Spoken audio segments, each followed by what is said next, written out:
to make two things, and they're both chocolate based because I do love the chocolate. She knows me well.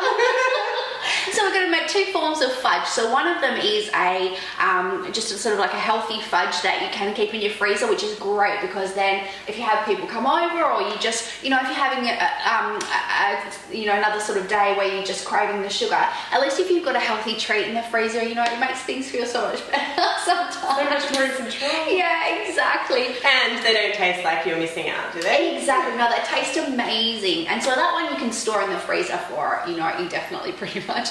And then the other one is the chocolate hot fudge sauce, which is amazing, so good and so simple. 5 ingredients, 5 minutes, and you're done. Sounds good. Let's get started. Okay, so we'll start with the freezer fudge, I'll call it, shall I? To differentiate them. So you can do that in your little, this is just a kitchen whiz, just a cheapy little food processor. So nice and easy, you know, you don't need any special equipment and stuff. You could even put it in a blender as well. It's a little bit harder to get out, so I'd usually like to use the food processor, but see how you go.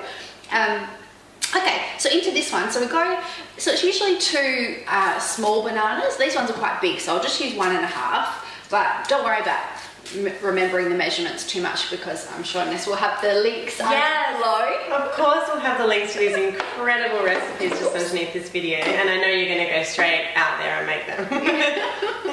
So banana, ripe banana as well, make sure they're ripe, otherwise it'll taste a little bit, you know, when you have green bananas and you get that sort of flowery taste, so make sure they're ripe.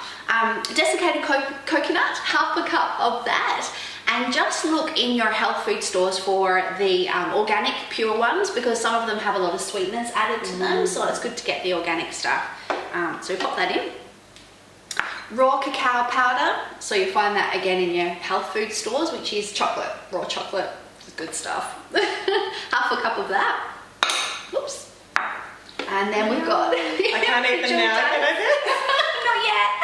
Medjool dates. Now make sure you pick these first. They've got a seed in them, a large seed, and I had some friends tell me the other day they didn't realise and then they crunched on them. So and what's the difference between medjool dates and dried dates? So they're just a lot bigger and plumper, and they're really caramelly. They've got a real caramel flavour. They're really good.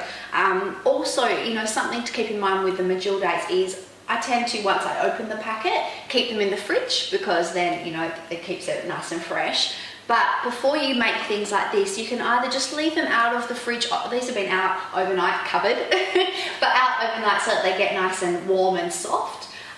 Or you can pre-soak them. So put them in a bowl of water overnight, and then just so they get really soft, because otherwise if they get too cold they can get a bit hard and then they're a bit and tough the food processor struggles and turning into fudgy goodness. Exactly. Yeah. And so now we've got peanut butter, 2 tablespoons of peanut butter, and again same thing, get it from the health food store if you can, because this one's got no sugar or salt or any additives, it's just plain peanuts. And you could use a different nut butter if you want to. Might, you know, taste a little bit different, but almond butter is pretty good. Almond butter is really good, or almond ABC, which is almond, Brazil, and cashew nuts. Oh it's wow, amazing. that sounds good. A little bit of sea salt. I just put a touch in just to, you know, sometimes when you're using the cacao powder, you can get a tiny bit of maybe floury taste, and it just sort of brings the flavours together, but just literally like that. One tiny bit. Vanilla, same. This one wasn't the best one, but same sort of thing. Have a look in your health food store and find the best one you can find with the vanilla flavourings as well. Some of them have extra sweeteners and things, and if you can get them where they're just purely natural, it's much better. So just put a little bit of vanilla in there. And cinnamon. some cinnamon. Yes, oh sorry, sweetie. Just a 1/2 teaspoon of cinnamon.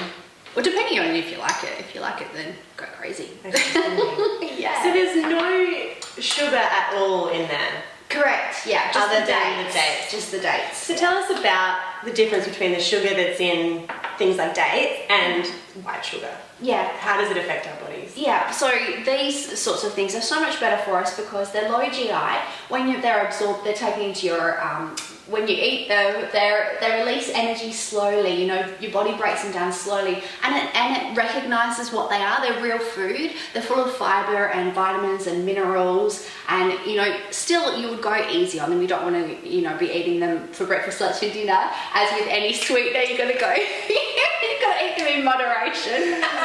But at least you're getting all of those vitamins and minerals from it, and you know, the white sugar is completely devoid of any sort of substance or nutrients. So thank you so much for being here today, Bex. I'm so glad that you could come and share your incredible recipes and your beautiful tips with us.